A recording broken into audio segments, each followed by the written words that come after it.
Now, let us begin chanting the Shiva Moola mantra. We are going to be chanting the Shiva Moola mantra 11 times. Chant the Shiva Moola mantra internally. Om Ham Hom Shivaya Namaha. Om Ham Hom Shivaya Namaha. Om Ham Hom Shivaya Namaha. Om Ham Hom Shivaya Namaha. Om Ham Hom Shivaya Namaha. Om Ham Hom Shivaya Namaha. Om Ham Hom Shivaya Namaha. Om Ham Hom Shivaya Namaha. Om Ham Hom Shivaya Namaha. Om Ham Hom Shivaya Namaha. Om Ham Hom Shivaya Namaha. We will now be entering into the Sankalpa. Let us now create a conscious resolution for what we want to manifest through this Nithyananda yoga. Please sit straight. Place your hands on top of your knees and just intensely visualize what you want to manifest today.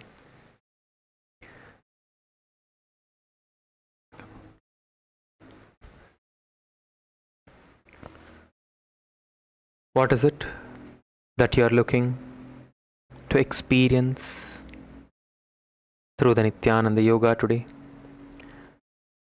Do you want to manifest physical health? Do you want to break through from certain patterns that you're carrying?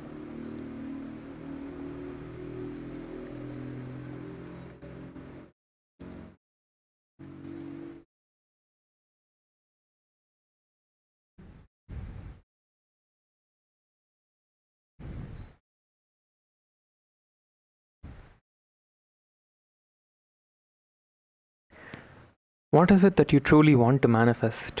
Which power do you want to experience and manifest today? The power of third eye reading, body scanning, levitating, materialization. Which power do you want to experience and manifest today through the Nithyananda yoga? Which asana do you want to have a breakthrough in today?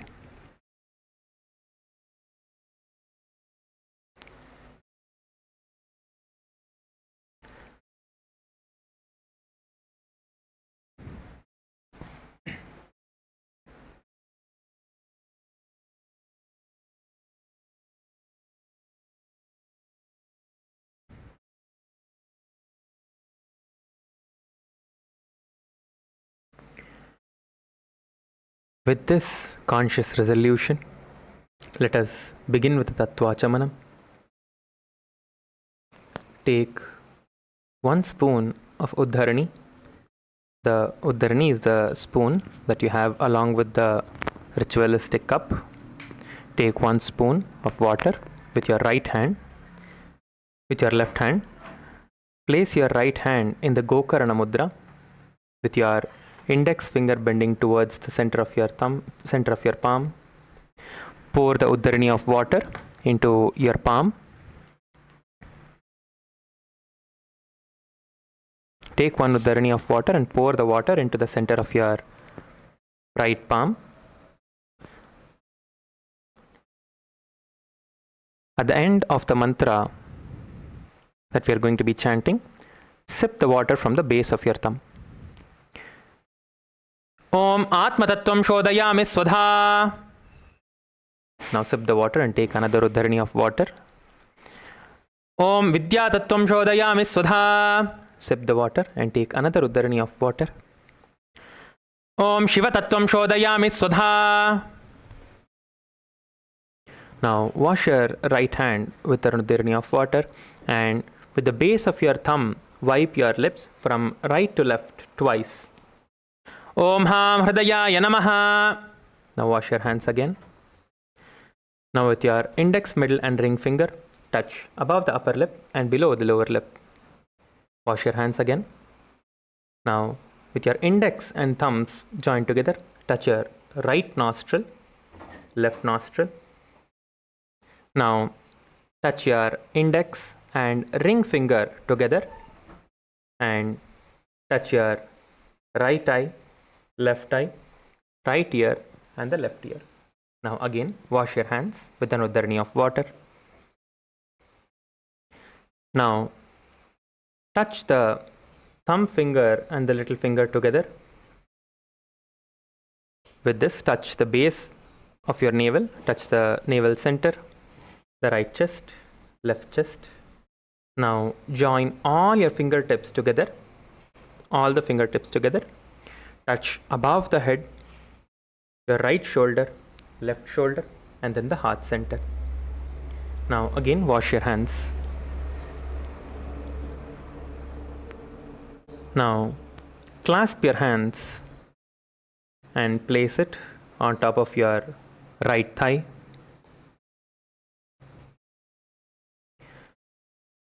Let us establish ourselves in that space of oneness with Swamiji now,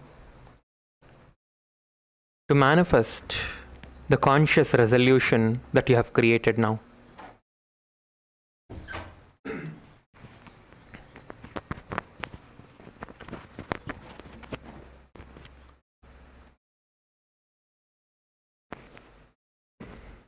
Let us now begin with the Sankalpa.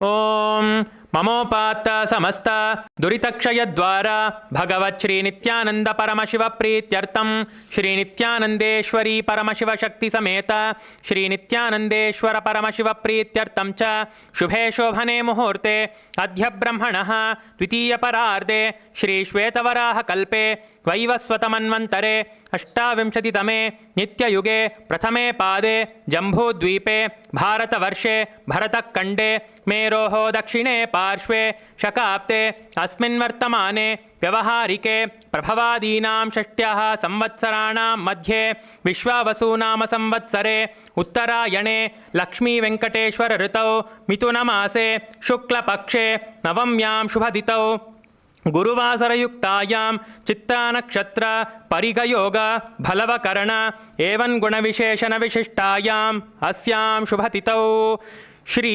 कैलासोन्नतद्वादशान्त श्यामलापीठारूढ Shri Meenakshi सुंदरेश्वरा भिन्नस्वरूप परशिवपुत्र Ratnakumar गुरुमन्यतुल्यावतार Shri Parvati स्तन्यपान लब्ध दिव्य ज्ञान विश्रुत सकल निगमागमसारभूत द्राविड वेद प्रवर्त्रे श्रीमत्परमशिव करुणा समधिगत मुक्तामय चतुरश्रयान गीयमान छत्र चामर श्रीचिह्नकाहलादि समस्त बिरदावल्यलंकृत ज्ञान विज्ञान चक्रवर्ती सर्वजन संग सत्यो निर्वाण दीक्षा व्ययापवर्ग वर्ष विश्राणजीमूत परमत कलभकेसरी शैव सिद्धांत स्थापनाचार्य श्री राजाधिराज पांड्य महाराज गुरु क्षपण शाक्यादि महांधकार निवारण ज्ञान भानु वीक्षणानर्हार्ह ध्वजोच्छेदन पूर्वक श्रीमद्वृषभध्वज स्थापक शैव समय कर्तृ सर्वज्ञपीठारूढ़ श्री जगद्गुरु श्री ज्ञान संबंध देशिक स्वामी वागीश सुंदर माणिक्यवाचक स्वामिना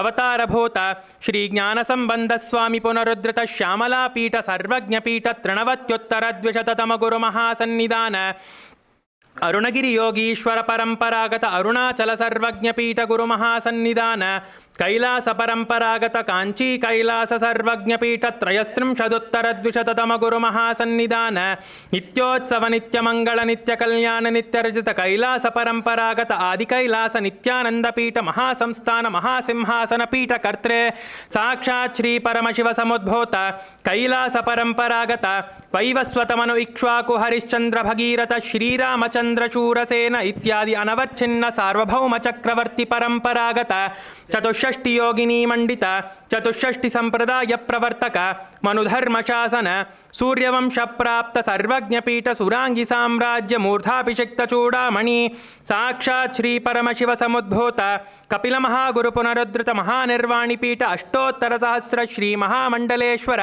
साक्षात् श्री परमशिव समुद्भूत श्री महागणपति समारंभ अनवच्छिन्न पीठाधीश्वर गुरु परंपरा प्राप्त अटल पीठ अष्टोत्तर सहस्र श्री अटल पीठाधीश्वर धर्म मुक्ति स्वर्गपुर स्वर्ण पीठ त्रयोविंश गुरु महासन्निधान कैलास परंपरागत आदिपीठ सर्वज्ञ पीठ जगद्गुरु श्री कैलास पुनरुद्धारक श्री कैलास परमाचार्य श्रीमत् परमहंस परिव्राजकाचार्य वर्य सच्चिदानंद प्रणव स्वरूप श्रोत्रिय ब्रह्मनिष्ठ श्रीमज्जगद्गुरु श्री भगवत् श्री नित्यानंद परमशिव श्री ज्ञान संबंध देशिक परमाचार्य स्वामिनां प्रीत्यर्थं तेषां पादारविन्दयोः भक्ति सिद्ध्यर्थं गुरुकृपा कटाक्ष सिद्ध्यर्थं क्षेमस्थैर्य वीर्य विजय आयुरारोग्य ऐश्वर्याणाम् अभिवृद्ध्यर्थं धर्मार्थ काम मोक्ष चतुर्विध फल पुरुषार्थ सिद्ध्यर्थं समस्त दुरितोपशान्त्यर्थं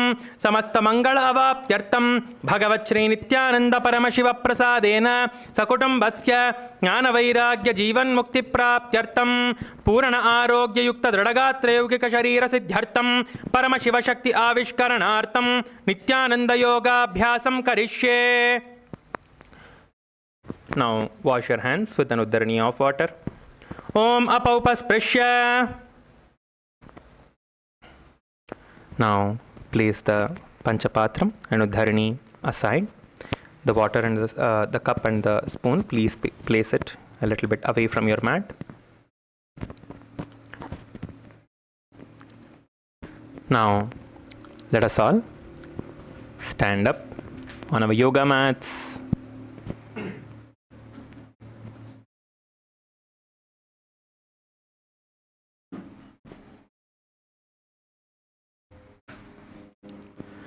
Yes, requesting all of you to please stand up on your yoga mats. Please stand up, requesting all of you to please get up and stand on your yoga mats. Let us all stand on our yoga mats.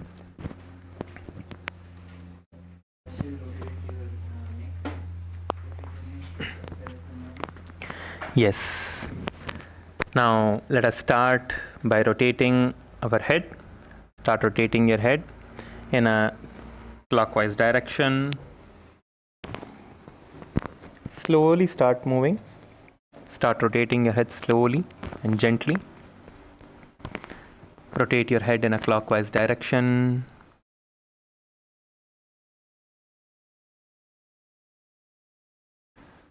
Now switch and slowly rotate your heads in the anti-clockwise direction.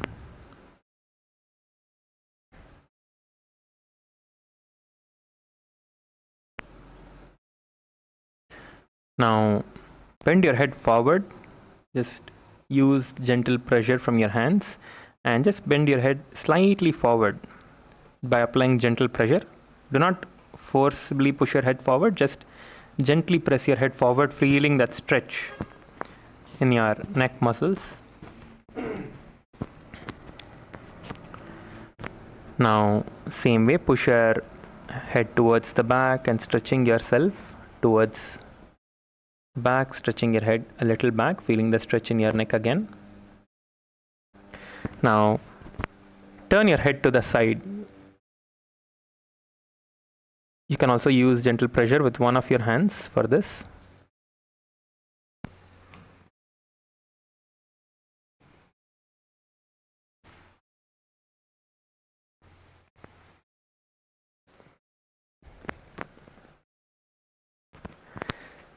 Turn your head to the side and feel the stretch in your neck.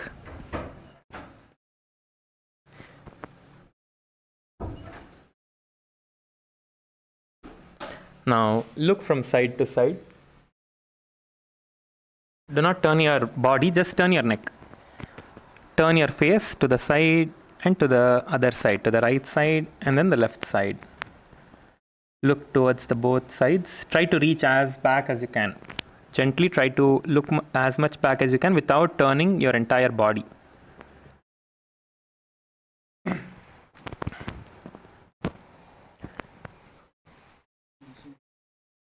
Yes, now you can relax your head. Now let us start rotating our hands. Come on, all of you, make sure that you have enough distance between each other. You can move a little front and back so you don't disturb or hit the other person. Just adjust yourselves so you start rotating your hands now. Rotate your hands forward. Come on, let us all rotate our hands. Rotate your hands. Come on, all of you, rotate your hands forward.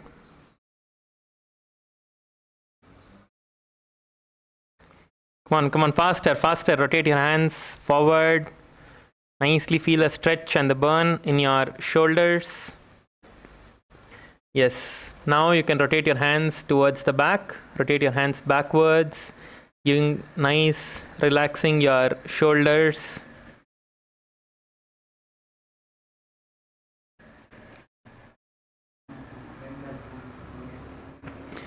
Yes, now you can stop rotating your hands. Now you can bend your elbows and touch your shoulders and rotate your shoulders now. Bend your elbows, get it, hold, touch your shoulders and rotate your hands backwards.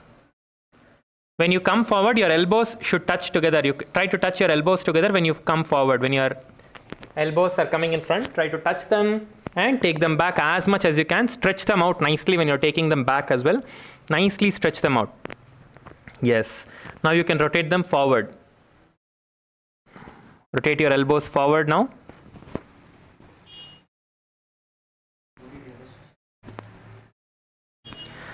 Yes. Now you can stretch your hands out in front.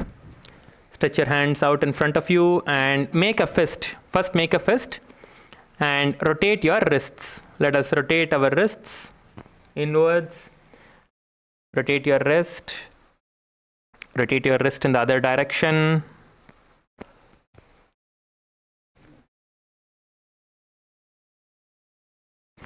Now you can stretch your fingers out and using the other hand you can pull your fingers down. Pull your fingers down inside and outside. Turn your hands and pull your hands inside and outside. Do both the sides. Yes, now repeat it on the other hand. If you finished one hand, move to the other hand and make sure that you are pulling your fingers inside and outside, giving nice stretch towards your forearms and your fingers.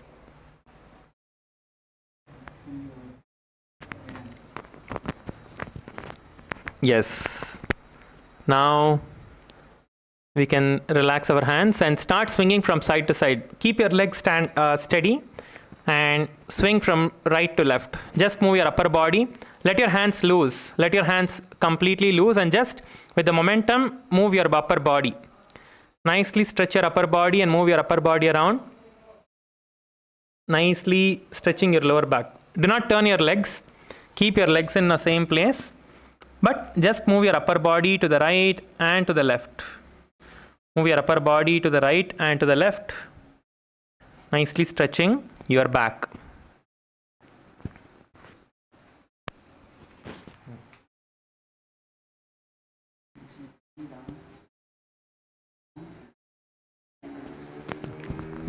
Yes, now you can stop. Now you can relax. Now have a slight gap in between your feet. Have a slight gap in between your feet. and bend forward and down, trying to get your hands all the way behind your feet. How much ever you can. If you are trying to just try to touch the ground, first try to get your hands towards the ground. If you stretch your legs out a little bit, it will be easier for you to get closer to the ground. If you want to, you can stretch your legs a little bit more so you can reach the ground more. You can have your knees bent. It is okay. You can try to have your knees bent as much as you can. Look down, look down. You do not need to look at the screen right now. If you want to just look at the screen once and see how to do, and you can look down. Do not look up while doing this. You need to look down. Yes, Kailasa, Kashya, yeah, you're doing good. Yes, come on, come on. Bend forward, bend forward. Bend forward and try to get your head down. Yes.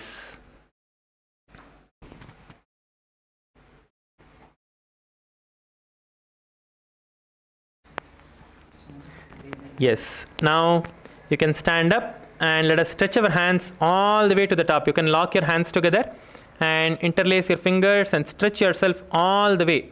Rotate your hands outwards and stretch yourself all the way up. As high as you can. Lift your body up by stretching yourself all the way up.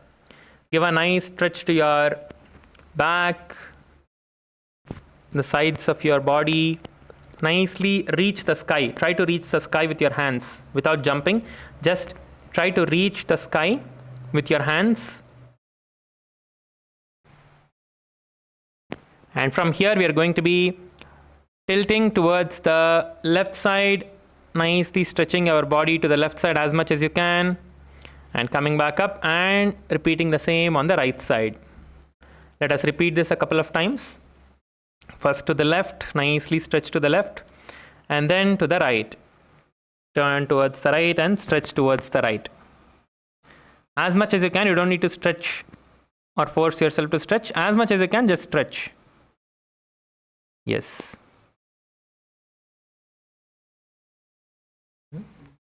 Yes. Now you can relax your hands and interlace your fingers behind your back like this. Just lock your fingers, interlace your fingers behind your back and stretch forward and down. Stretch forward and down, giving a nice stretch towards to your shoulders and to your upper back. Lock your fingers and just bend forward. Lock your fingers together and just try to bend forward.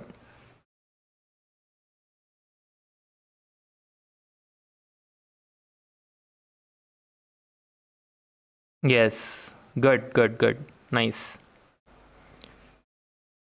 Alimaya, try to get your hands a little higher. Yes, yes, come on, continue. Okay, now you can relax.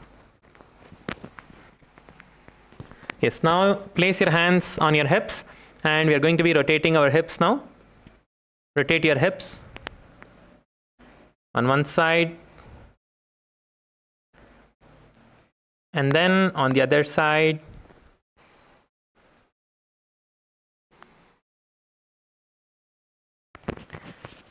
Okay, now let us move down to your knees. Place your hands on your knees. Place your hands on the respective knees. Keep your feet together and rotate your knees in a clockwise and then in anti-clockwise direction. First rotate it in clockwise direction.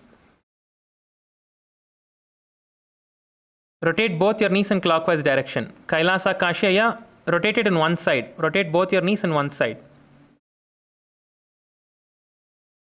Yes, yes, yes, yes.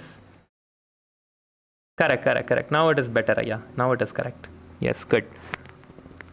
Clockwise and then anti-clockwise. Okay. Now rotate your ankles. Lift one leg off the ground, balancing on the other leg. Rotate your ankles inside and to the outside. Now switch your legs and repeat the same on the other leg.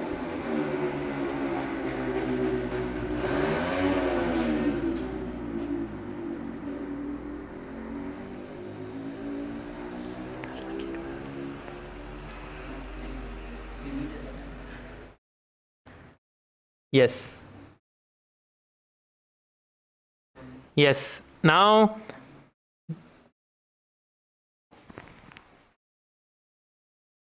yes, now let us start walking front and back on your mat. We are going to be jumping now. Just relax your feet and Just shake your feet out, shake your hands out. You shake your feet and your hands out, stretch your legs. Now we are going to start jumping. Yes, now stand on your mats and let us all now start jumping. As high as you can, start jumping. Come on, let us start now. Start jumping. Jump, jump, jump, jump, jump. Come on, come on, come on. Jump as high as you can. Jump as high as you can. Come on, all of you jump. Jump as high as you can. Jump, jump, jump, jump, jump. Jump as high as you can.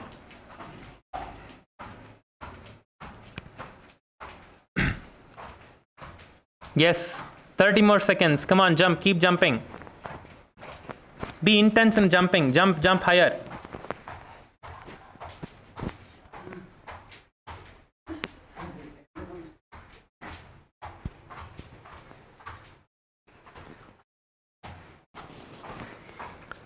Yes, now you can relax. You can relax now. Yes, all of you did really good job. Now just walk back and forth in your mat. Just walk front and back in your mat.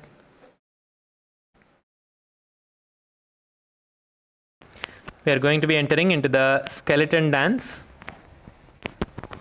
We are next going to be entering into the skeleton dance. So skeleton dance, when you do the skeleton dance, visualizing yourself as just pure bones. First is that your body breaks all the non-integrity. All the non-integrity that you are carrying in your body, all the laziness, all of that breaks. But also all the chakras in your body. See, all of you know that there are 7 chakras, right? All of us, most of us know that there are 7 chakras in our body, from the base of your spine till the crown of your head. Those are the 7 chakras. But there are other chakras throughout your entire body as well. Like in other parts of your body, like in your joints, in your knees, in your elbows, and in other parts of your body also there are chakras which get activated when you perform the skeleton dance. So that is why the skeleton dance is designed at the beginning of the yoga itself. So you awaken all of those chakras by doing this. Okay, so be very intense in doing the skeleton dance. Do not keep your eyes open. Do not look around what others are doing. You have to do the skeleton dance by yourself by keeping your eyes closed. Just make sure that you stand on your mat so you don't hit someone else or someone else doesn't hit you. Okay? Just make sure that you are standing on your mats. Do not move out of your mats while doing the skeleton dance. Now, we are going to be starting the skeleton dance. So intensely start moving your body around. Move your legs, move your hands, move yourself into all the directions. Move your leg front, move your leg back, move your leg in all the different directions. Move your hands around, move your neck. Move your body intensely. Start jumping around and start moving your body intensely. Start moving your body intensely and let us start the skeleton dance now. Keep your eyes closed, do not open your eyes, and intensely start moving your body. Move your body intensely. Intensely shake your body. Come on, come on, come on. All of you start shaking your body. Intensely shake your body. Come on.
Intensely move your body. Come on, intensely shake, shake, shake. Continue to shake your body intensely.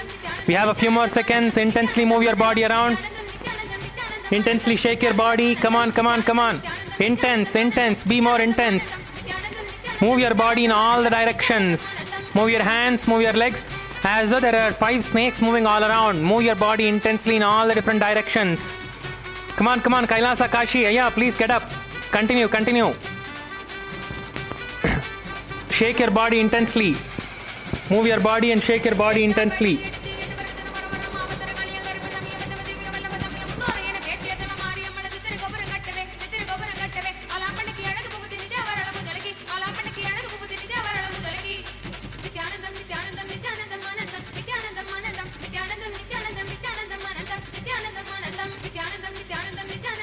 Yes. Yes. Now, slowly relax and stand on your mats. Come to the center of your mats and just stand. Do not adjust your mat now. You do not adjust your mats. Do not move around. Just stand still. You can adjust your mat later. Just stand still. Do not do anything else. Just stand still. Just stand still on top of your mats. Leave your hands loose by the sides of your hip. Leave your hands loose by the sides of your hips. And just stand still on your mats. Leave your hands by the sides of your mat and just stand still. Inhale deeply and exhale deeply. Feel that the breath is going all the way in and down till your knees. Stand still, stand still. Female side, UA and female side, please stand still.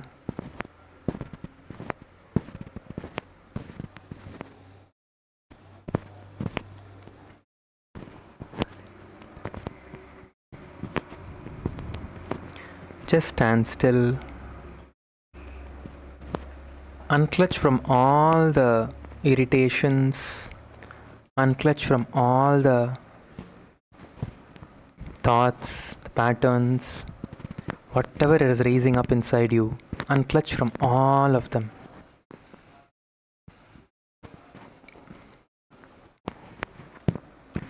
Just inhale deeply and exhale deeply.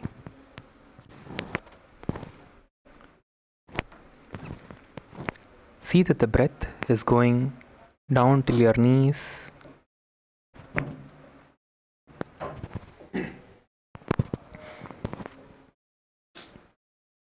Inhale and exhale deeply.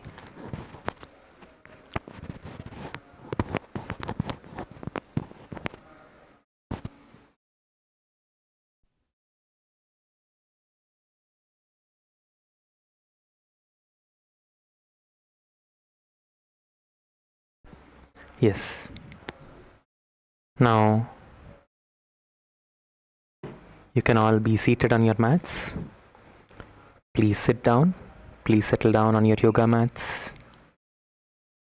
Just be seated for a few seconds. Be seated with your legs crossed. We are going to be beginning.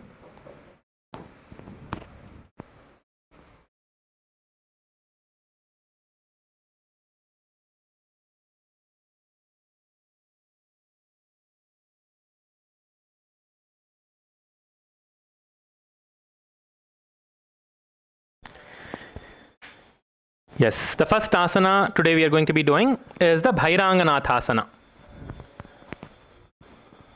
So, all of us are going to be getting into the plank position.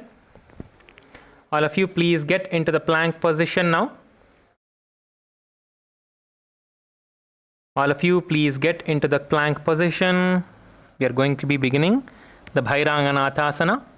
So for the Bhairanganathasana, the first step is to come into the plank position. So all of you please come into the plank position.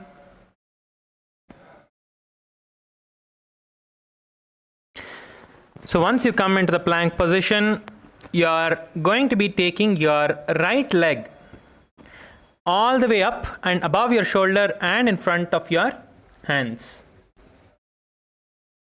In between your hands, you're going to be taking your leg in between your hands.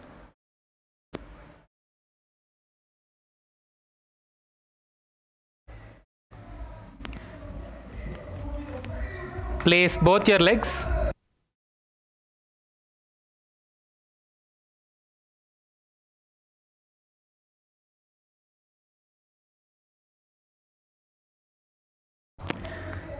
Look forward. In this asana, you're going to be looking up, looking forward. Keep your gaze towards the third eye. Your face is up. You're not bending your head down. Keep your face as it is looking forward. And turn your gaze towards your third eye. Your eyes are going to be focused towards your third eye. You're going to be centering your eyes towards your third eye. Visualize yourself as Lord Kala Bhairava. We are going to be doing the Rechaka Kumbhaka in this asana. Focus on the exhalation. Once you exhale, hold the breath for a few moments, as much as you're comfortable, and allow the breath to come back inside. Your focus is only going to be on the exhalation in this pranayama. This pranayama is called the Rechaka Kumbhaka. So once you exhale, just hold the breath for a few moments comfortably and allow the breath to come back inside by itself. And then again repeat the pranayama. In this asana, you're going to be performing the Moola Bandha, which is the perineal lock. Chanting the japa Sadashivoham. Asana ko gunapiti jayi. Now, you can come back to the plank position. We are going to be repeating this asana on the other side. We did it on the right side, so we'll do it on the left side now. So take your left leg all the way in front of your body and place it in between your hands. Place your legs in between your hands. Look up, you're not looking down in this asana, look forward and turn your gaze towards the third eye. Turn your eyes towards the third eye. Get your gaze towards your third eye.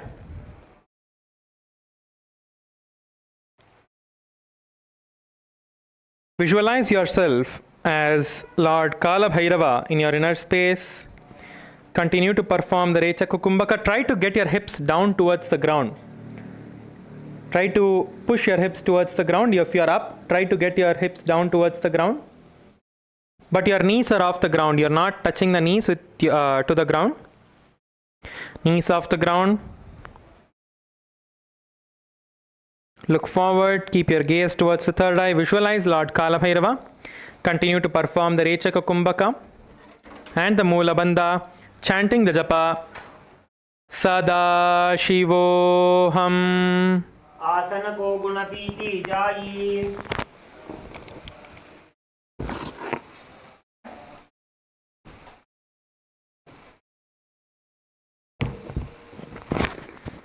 Now relax and come onto your knees.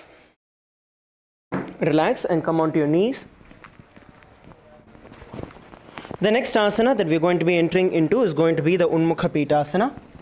So for you to enter into the Unmukha Pitasana, so now you're going to be placing your hands and your elbows on the ground. It's going to be a similar variation of Gajasana, but your entire elbows are on the ground. From this position, you're going to be focusing on trying to push the heels towards the ground. Try to focus and push the heel towards the ground.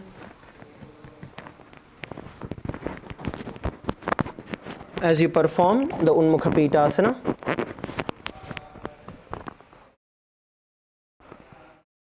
Try to bend down. Try to keep your knees also straight. But if your knees are bending, that is fine. It's okay with your knees bent, but focus on pushing your the heels to the ground.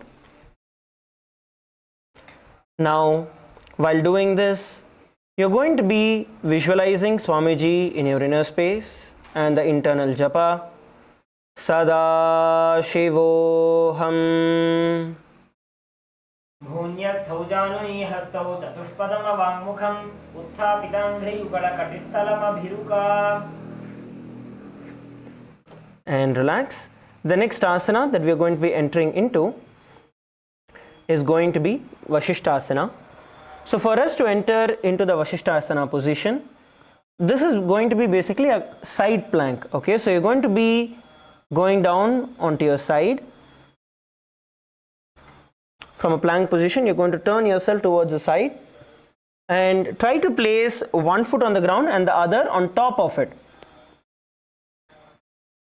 If you are not able to balance here, then you can place the foot forward to balance yourself. Now, you're going to stretch your hands straight above and look up towards the sky. Look up towards the sky and hold the position. Don't slouch. Visualize yourself as sage Vashishta in your inner space and the internal japa. Sadashivoham. ऊर्ध्वकुक्कुटवासिष्ठमरीचिहलमत्स्यकं परिवृत्तिं चोदरस्य विविधं धनुरासनम्. Relax. We are now going to be repeating Vashishtasana on the other side. So you're going to switch directions and we're going to enter into Vashishtasana once again. So switch directions, raise your hand up, stabilize yourself, stay without any movement and visualize yourself as sage Vashishta in your inner space and the internal japa. Sadashivoham. ऊर्ध्वकुक्कुटवासिष्ठमरीचिहलमत्स्यकं परिवृत्तिं चोदरस्य विविधं धनुरासनम्. Relax. You can drop to your knees and sit down on your butt. Stretch your feet out in front of you.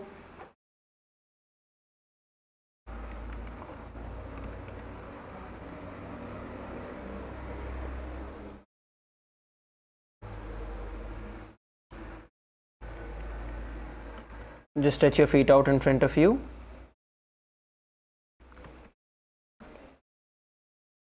Now we are going to be entering into the Anjeni Asana. So with your feet together, toes pointing upward, knees stretched out, feet stretched out in front of you, toes pointing up. Now place your hands under your butt, palms facing above. So you're going to sit on top of your palms. Sit straight with your head, neck and spine in a straight line. We are now going to continue to perform the Rechaka Pranayama. In the Rechaka Pranayama, you're going to be focusing on exhalation. Focus on exhaling slowly and deeply, visualizing the breath coming out all the way from your stomach. And let the breath go in by itself. Along with it, we are going to be performing the Jalandhara Bandha. So once the breath goes in, lock the chin to the chest into the Jalandhara Bandha.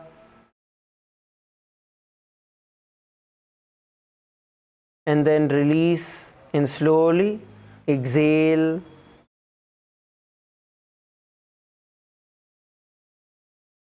And let the breath in fill it automatically. Once again enter into the Jalandhara Bandha.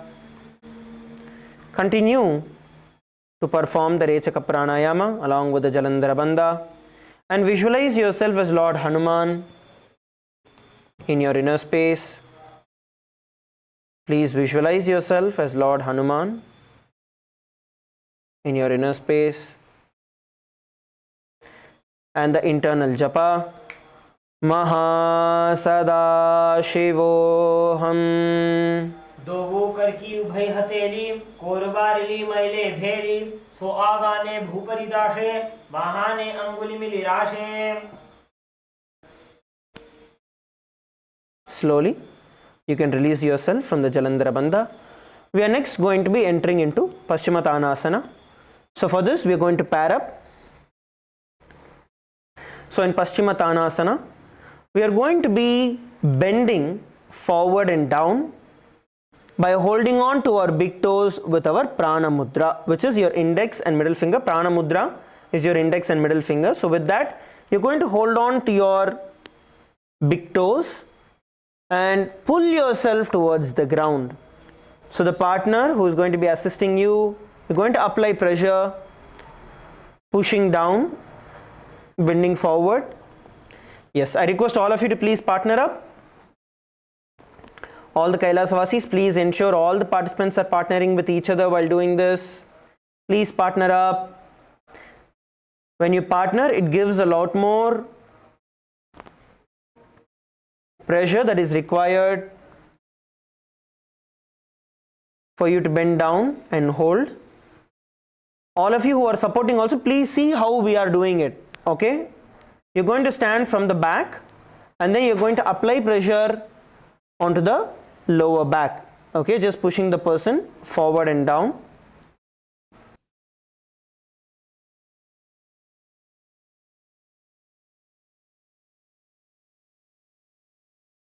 Okay, so you're going to stand.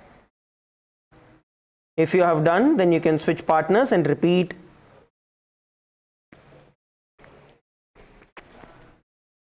If you have done, you can then switch partners and repeat.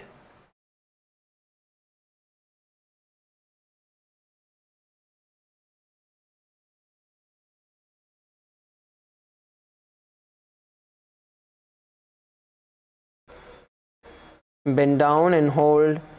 Visualize Swamiji in your inner space as you perform the pashimatanasana and the internal japa. Maha Sadashivoham.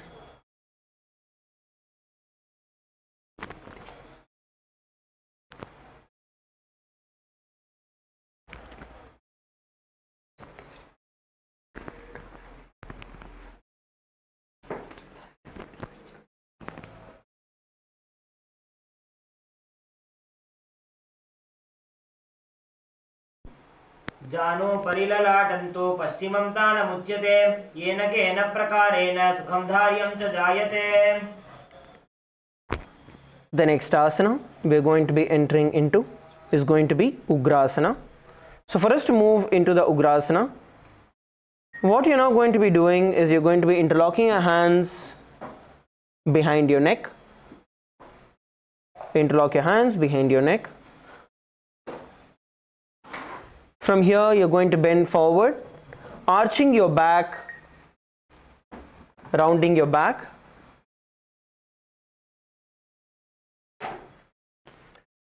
Try to get your head towards your knee. Here, see, the goal for us here is to arch the back, okay, to round the back as much as possible. In pashimatanasana, the goal is for you to keep your back straight and bend forward and down. In Ugrasana, it is for you to round the back, arch the back as much as you can. Let's all just look at the screen for a moment. All of you please look up. I'll show you how the difference between the pashimatanasana and the Ugrasana is. All of you just look up at the screen for a moment.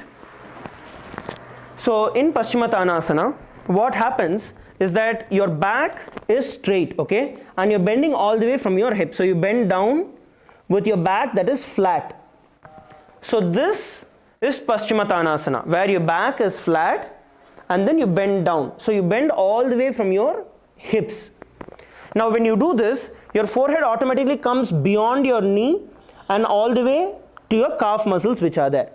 Now when we perform the Ugrasana, what our goal is once you interlock your hands behind your neck, you're going to arch your back. So you can see your back is arching. You're trying to get your forehead as close as possible towards your knee. So this is the difference between pashimatanasana and the Ugrasana. So in Ugrasana, arch your back as you bend down, bringing your forehead towards your knee. Visualize Devi Kali in your inner space and the internal japa. Mahasada-shivoham. स्वपाणिभ्यां दृढं धृत्वा जानूपरि शिरोन्यसेत् आसनो अग्रमिदं प्रोक्तं भवेदनिलदीपनम्. Slowly come back to a seated position. We are next going to be entering into the marici asana. So for you to enter into the marici asana, first we are going to be bending our left leg, placing the left foot on the ground, raising our left knee towards the sky.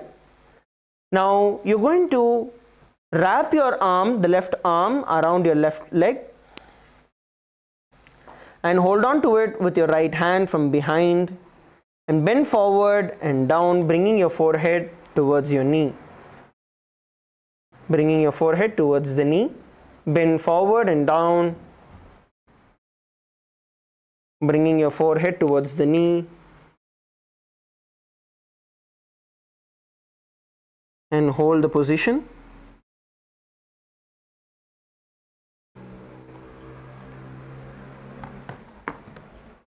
Hold down and hold the position. Continue to perform the Rechaka Kumbhaka, where you're going to exhale deeply, visualizing the air flowing out all the way from your stomach.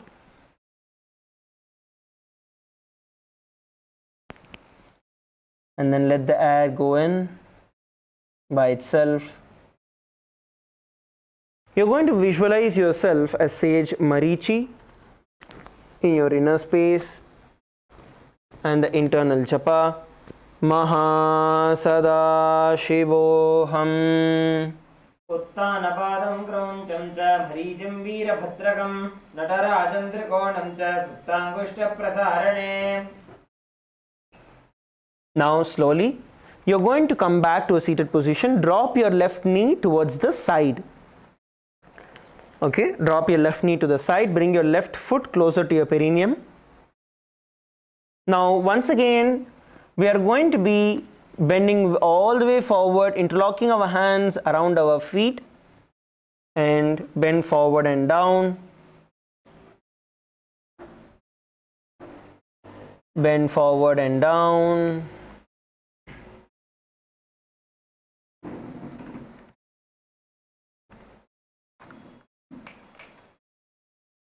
Hold the position.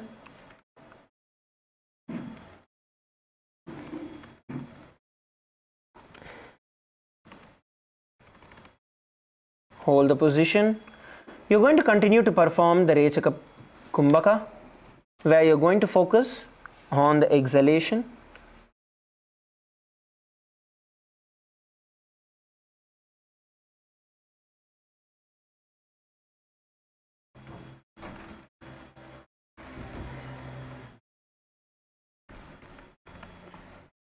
Now visualize Swamiji in your inner space and the internal japa.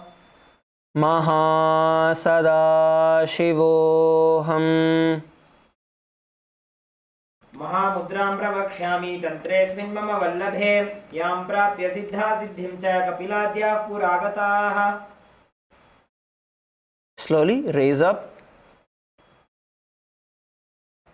Now you are going to be repeating the same on the other leg. So now we are going to be entering into marici asana. Bend your right leg, bringing your feet onto the ground and knees above. Interlock your hands, wrapping it around the knee. Lock it behind your back.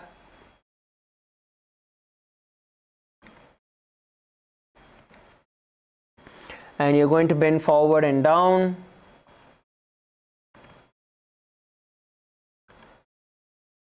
Bend forward and down.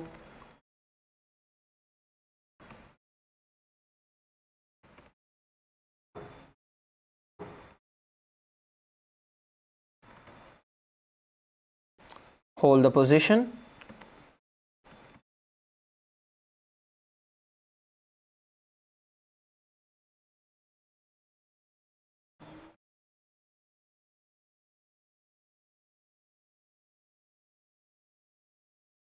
Now visualize yourself as sage marici in your inner space and the internal japa.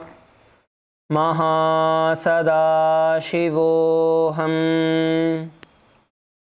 उत्तानपादं क्रौञ्चं च मरीचिं वीरभद्रकं नटराजं त्रिकोणं च सुप्ताङ्गुष्ठप्रसारणे. Slowly come back. Now you're going to drop your right knee towards the ground, bringing your right foot closer to your perineum. Now once again bend forward and down, interlocking your fingers around your feet. Try to interlock, reach out all the way towards your feet. If you're not able to get all the way to your feet, hold on wherever you're able to, and from there you're going to focus on the exhalation. Focus on exhaling and getting yourself lower to the ground more and more.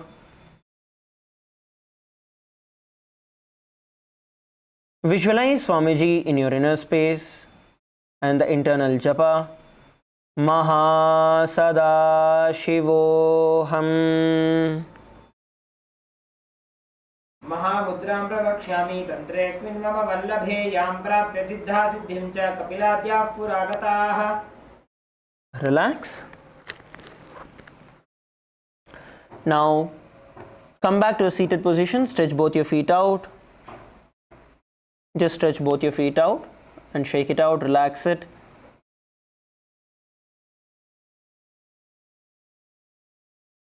Rotate your ankles.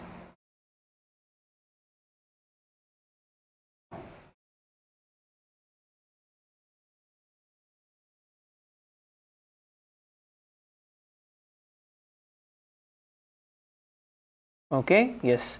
So now we are going to move forward into the next asana. We are going to be entering into Badrasana 2. So get both your heels closer towards your perineum. Bring your soles of your feet together, heels close to your perineum.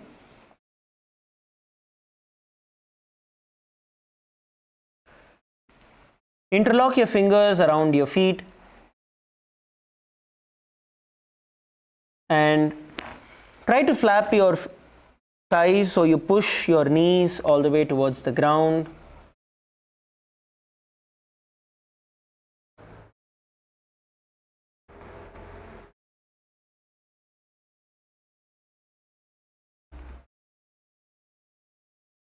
Try to bring your feet all the way, so your knees all the way towards the ground.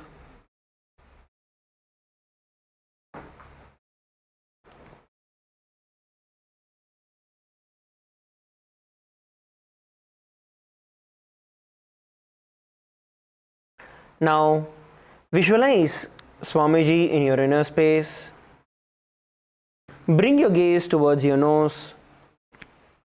Continue to perform the Rechaka Kumbhaka. Exhale all the way from your stomach and let the breath flow in.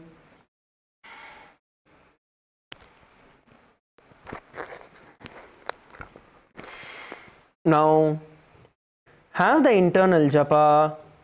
Mahasada-shivoham.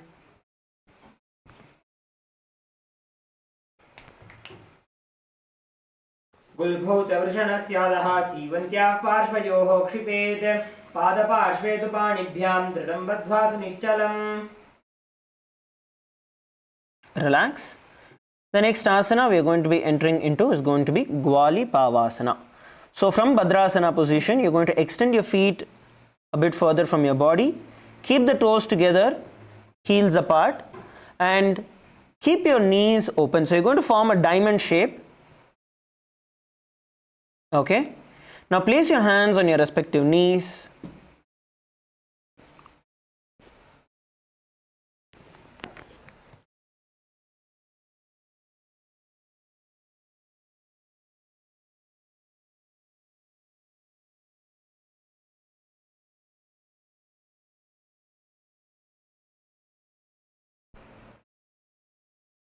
Now place your hands on top of your knees.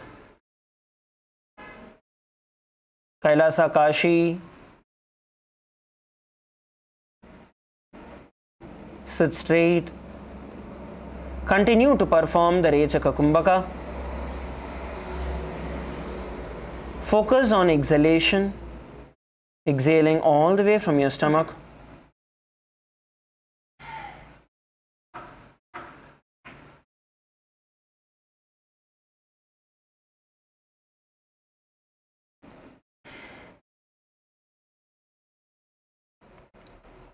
Visualize Swamiji in your inner space and the internal japa. Mahasadaशिवोऽहम्. पूर्व चरपट चौक कख्यो सोजी वाही विधि जोगी जे सोजी यामे AD भिन्न जराशे अंगुल आठ अंतरो राशे. Relax. The next asana we are going to be entering into is the Yoni asana. Now, with your feet in the same position, you're going to stretch your feet out a little further from your body and bend down and forward, bringing your forehead in the gap behind your heels, and stretch your hands in front of you.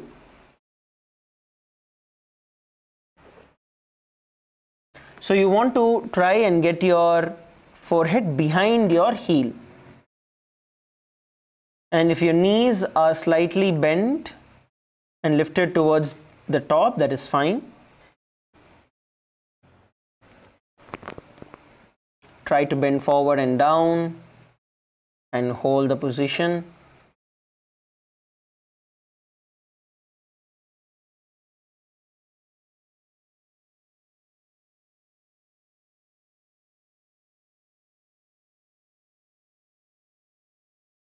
Visualize the Yoni Mandala in your inner space and the internal japa. Mahasadaशिवोऽहम्. Dogu पगधली संपुट करे AD made के ढिंग धरे अर्ध हाथ को अंतर राशे लिलाट पगधलियां ऊपर दाशे. Slowly come back to a seated position.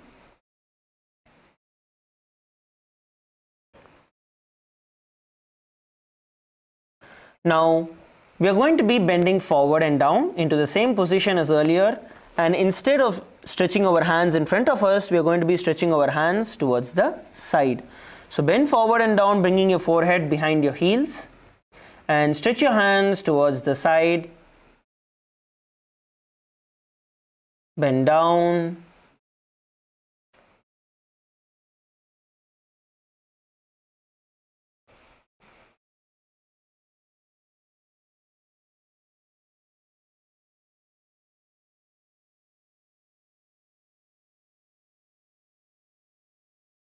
Bend down and hold.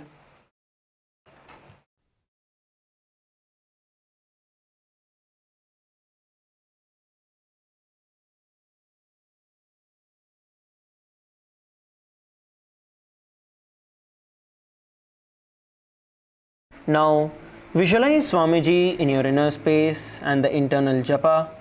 Mahasadaशिवोऽहम्. पूर्व विधि परिपकधली संपुट शोल AD मिली राशे एड्यासु माहिली कानी अगुल दो आतरे लिलाट धरती लगावे. Relax. Now slowly come back to a seated position.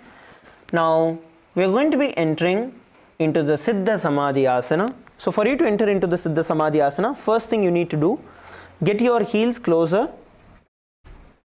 towards your perineum and lift your mala backward, especially Swamiji's dollar. You're going to turn it backward because we're going to bend forward and down. So make sure your Kanta Rudraksha does not touch your feet, especially Swamiji's dollar doesn't touch your feet.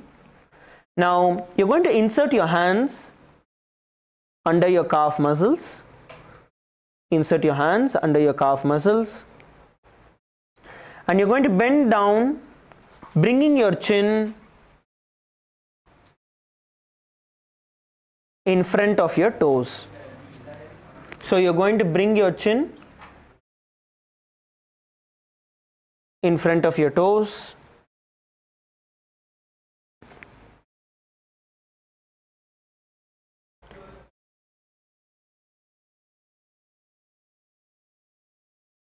Try to bring your forehead towards the ground as much as you can.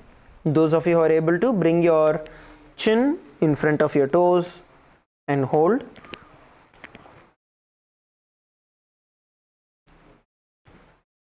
Visualize Lord Surya in your inner space as you perform the Siddha Samadhi Asana and the internal japa. Maha Sada Shivoham.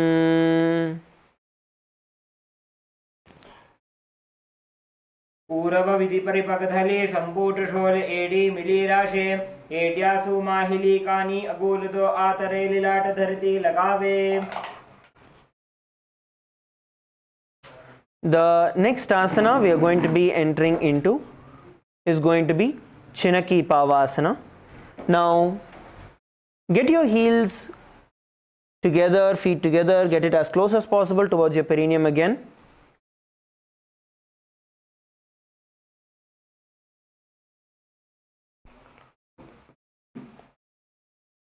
Bring your heels towards your perineum. Now you're going to be holding on to your respective feet and you're going to open them up like a book. So your soles are going to be facing up towards the sky.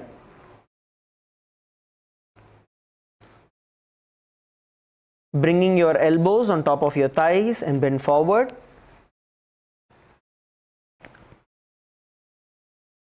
And gaze at the tip of your nose.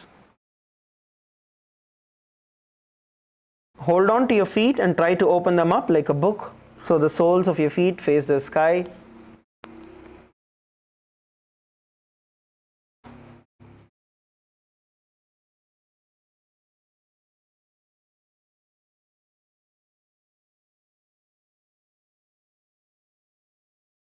Now visualize Swamiji in your inner space and the internal japa. Maha Sada Shivoham. दो उपगा की AD धरती मगिवा मेढ़ लगावे पगधली माहिली core अंगूठा की सदी सूदी जोड़े बारली कोर फना शुल्या राशे. Relax.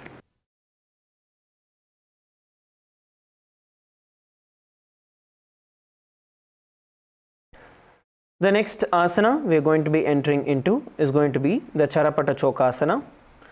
Now from this same position, place your hands on top of your knees and you're going to press your knees all the way towards the ground.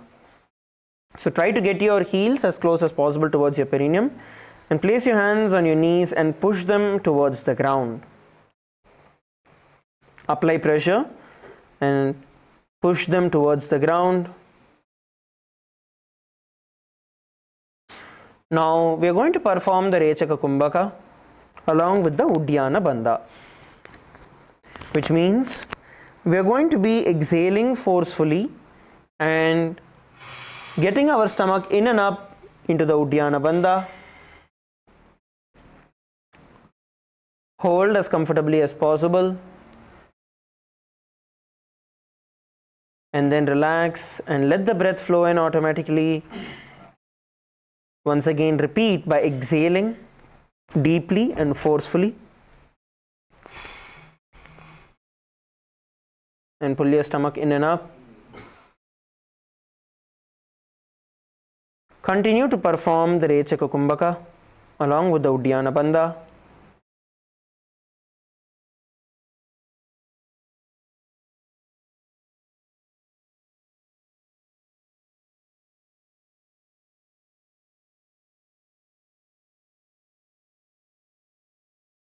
Visualize Swamiji in your inner space and the internal japa.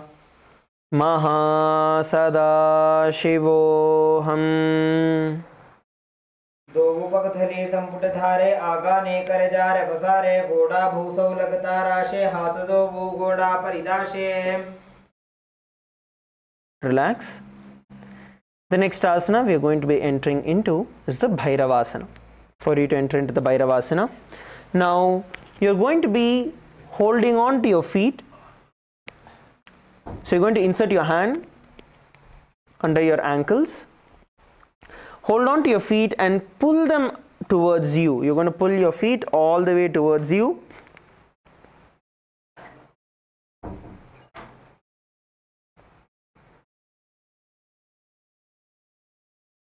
Try to insert your hands and pull your feet as close as possible. Your heels are raised up towards the sky.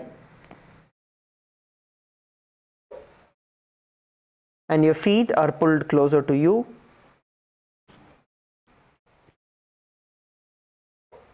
Hold the position.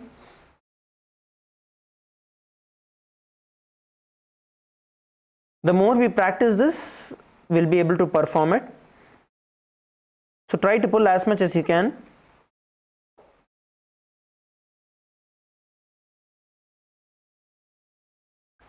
Now, visualize yourself as Lord Kalabhairava in your inner space and the internal japa. Maha Sadashivoham. बुल्भौ सम्पीड्य चान्योन्यं व्युत्क्रमेणोत्थितं शनैः जान्वोः पार्श्वगतौ हस्तौ दण्डवद्भैरवासनम्. Relax. The next asana we are going to be performing is going to be Samanasana. For you to enter into the Samanasana, first from the same Badrasana position, you're going to bring your left foot closer towards your perineum. Okay? Bring your left foot close to your perineum. Lift your right leg towards your chest. You're going to insert your right hand under your calf muscle and pull the foot close towards your chest. Come on, all of you, try to pull it as close as possible towards your chest. Apply a little more pressure and pull it.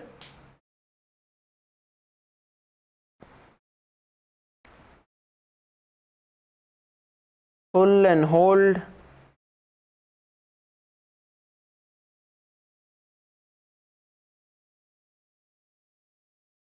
Hold the position. Now perform the Rechaka Kumbhaka. Exhale slowly and deeply.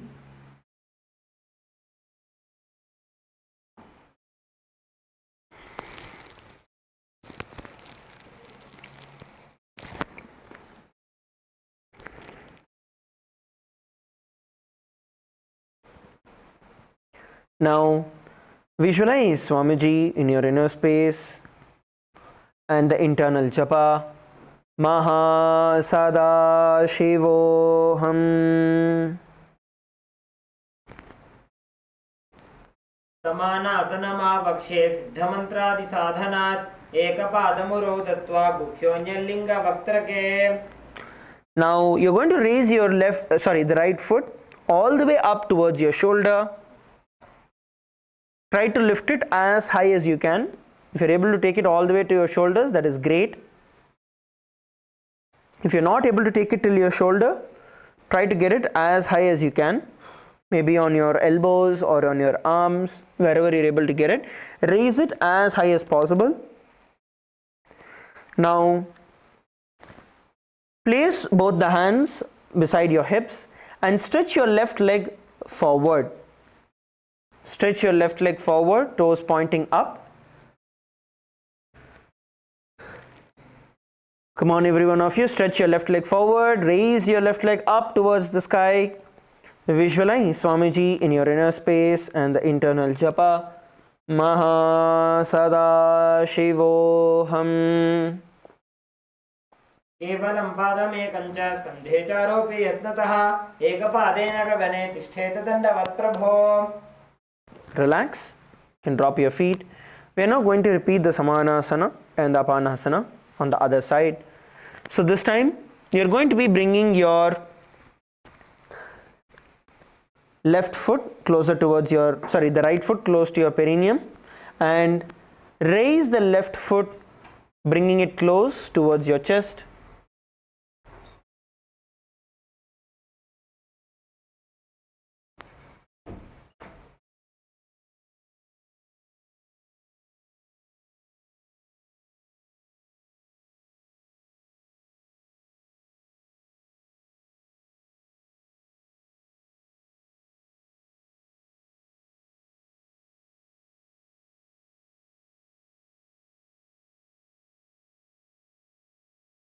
Now sit straight. Continue to perform the Rechaka Kumbhaka as you visualize Swamiji.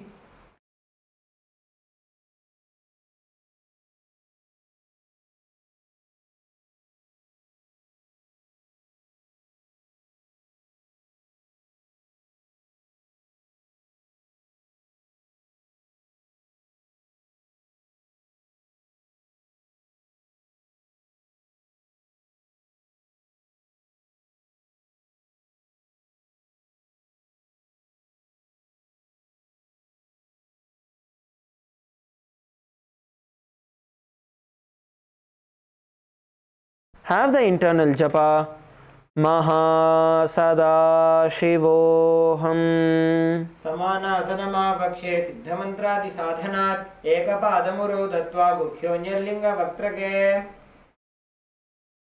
Relax. Now from here we are going to be entering into the Apanasana. So with our the left leg raised all the way up towards our shoulder. Place your hands by the side of your hips and you're going to stretch the right leg all the way up towards the sky.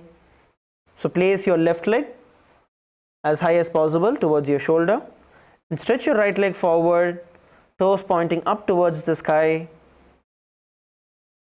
Come on, lift, lift, lift, all of you lift.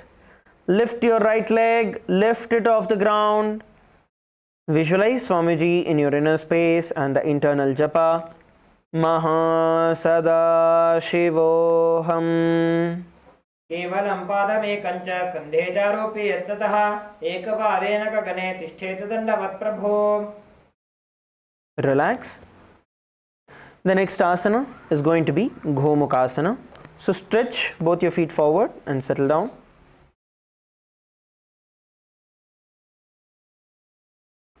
Now, from this position, you are going to be crossing your left foot and bringing it under and cross your right foot on top of it. Entering into Gomukhasana, you are seated on the ground on your butt and the heels by your sides. Now place your hands interlocked over your right knee, the knee that is on top.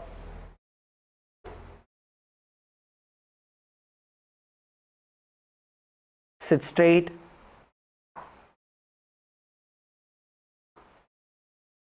Please sit straight. Here, we are going to be performing the Shitkari Pranayama. Let us look at what the Shitkari Pranayama is. In the Shitkari Pranayama, you are going to be inhaling in the gap between your teeth and then exhaling through your nose.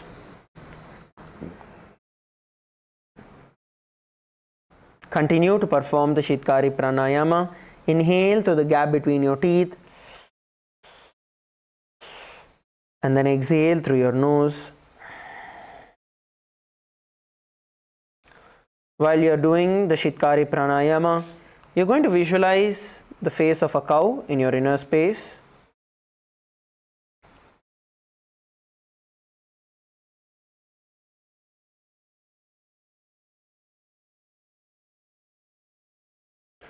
And the internal japa. Om Nithyanandoham. सव्ये दक्षिणगुल्फं तु पृष्ठपार्श्वे नियोजयेत् दक्षिणेऽपि तथा सव्यं गोमुखं गोमुखं यथा. Relax. The next asana is going to be Anasuyasana. So for you to enter into the Anasuyasana, now hold on to your toes with your index and middle finger, which is the Prana Mudra. Hold on to your big toes on each side. Continue to perform the Shitkari Pranayama.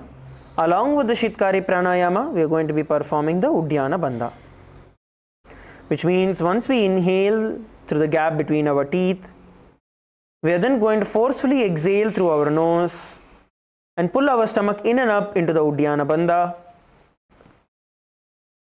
hold as comfortably as possible, and repeat. Whenever you inhale, you're going to inhale through the gap between your teeth.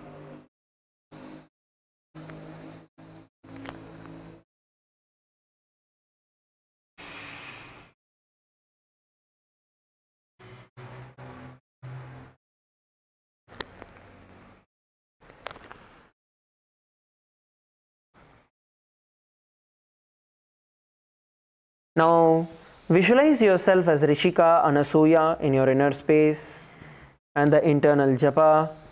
Om Nithyanandoham. दक्षिण गोड़ोनी चौठाने वापोंता के ऊपर आने गोड़ा संधि मिलावे भारी आड़ा पद बुरी दे संधि पसारी. Now you're going to bend forward and down, bringing your forehead all the way towards the ground, and interlock your fingers behind your back. As you bend down, remember always when you bend down, you're going to exhale and bend down.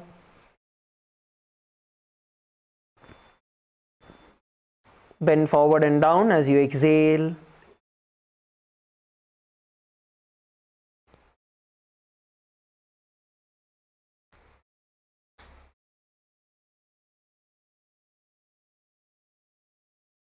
Bend forward and down and hold the position.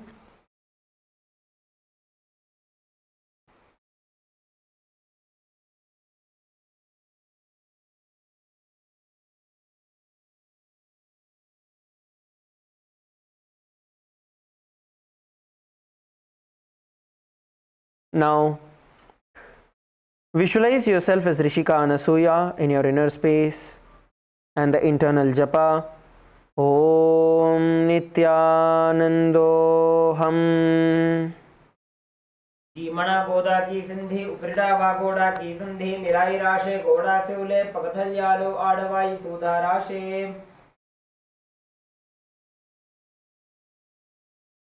Now we are going to be moving forward into the Garudasana.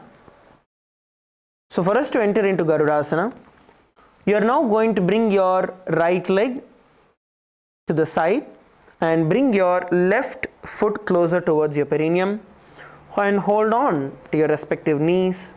The right foot is in front of the left ankle. Okay, hold on to your knees, respective knees. Place your hands on your respective knees.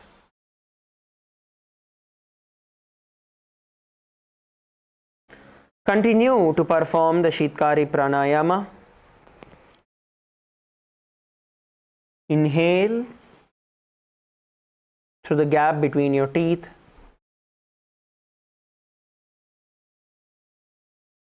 And exhale through your nose.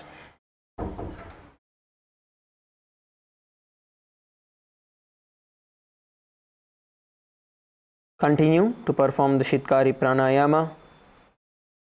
Visualize yourself as Lord Garuda, the vehicle of Mahavishnu, in your inner space and the internal japa. Om Nithyanandoham.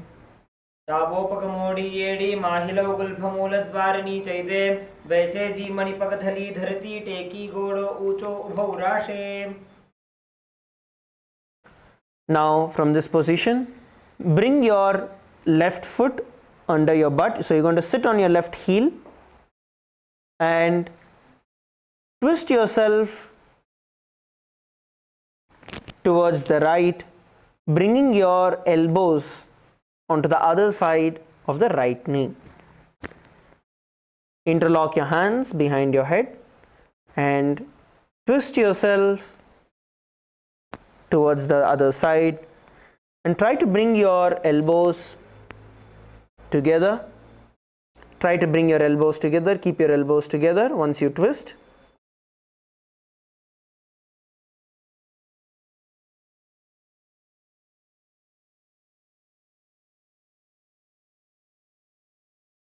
Hold the position.